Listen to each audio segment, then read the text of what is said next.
David R. here. Today I'm going to talk to you about this book, Addiction to Sugar by INGRID SOLBRIG.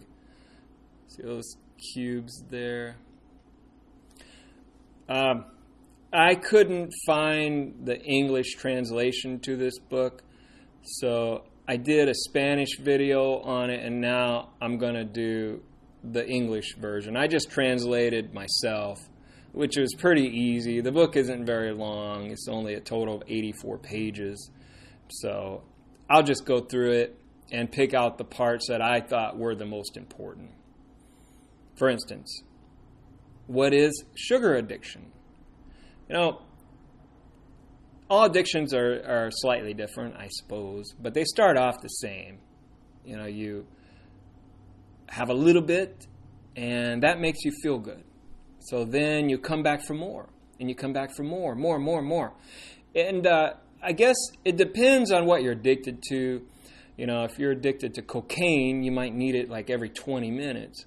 But if you're addicted to sugar, you might need like a sugar bomb in the morning. You know, big bunch of sugar to get you going.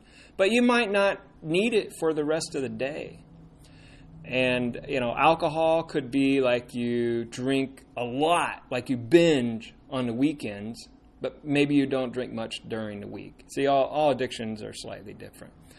The difference between sugar addiction and other addictions is that sugar is legal, which in some cases it probably shouldn't be, but it is. Anyway, what is the glycemic index? Well, the glycemic index indicates how fast a food digests and the blood sugar level after eating.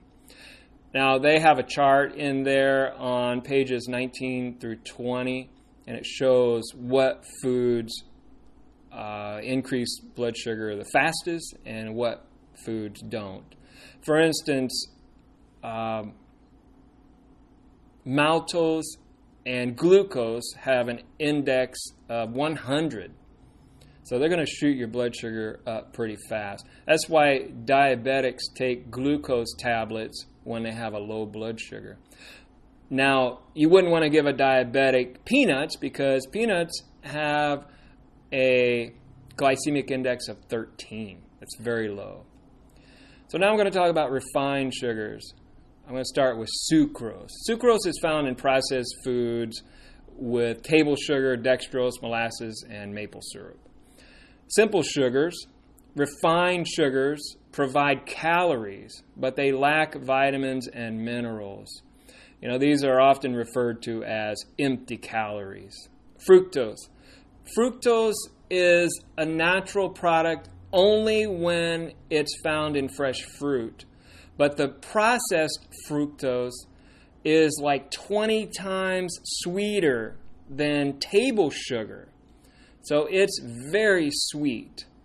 Now, fructose can cause certain problems within the body. It can cause insulin resistance, obesity, high blood pressure, reduction of vitamins and minerals. Even if a product is so-called enriched with vitamins or something, they're going to be leached out because of the fructose. Aspartame. Aspartame is a neurotoxin that contains 3 ingredients: aspartic acid, phenylalanine, and methanol. Aspartame is in over 6,000 foods. The most common are, well, sodas, gelatin, chewing gum, yogurt, and diet products.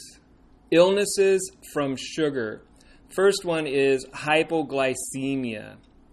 This is when your blood sugar goes below 60 or 70, and you have a low blood sugar. You start to sweat, and you start to feel like you're having a panic attack.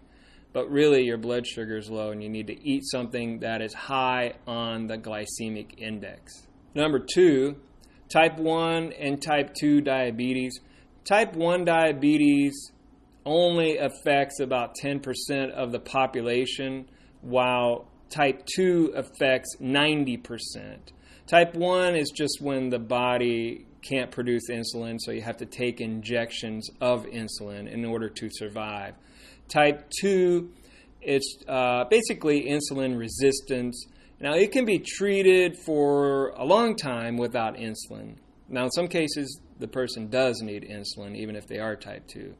But you can treat it with diet and exercise, maybe even medications. You got to be strict. You should check your blood sugar often.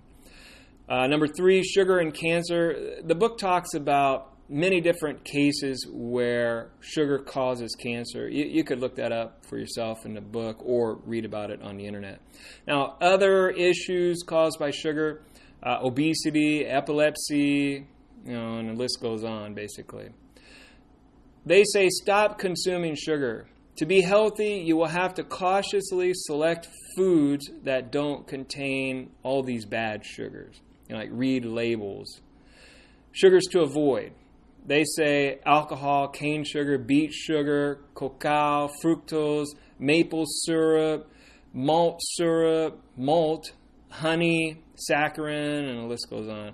Now, an alternative to all of these processed sugars is stevia or stevia, and it's just made from a plant. You can put that in your tea or anything else. It tastes a little different, but I've had it. I don't see anything wrong with it.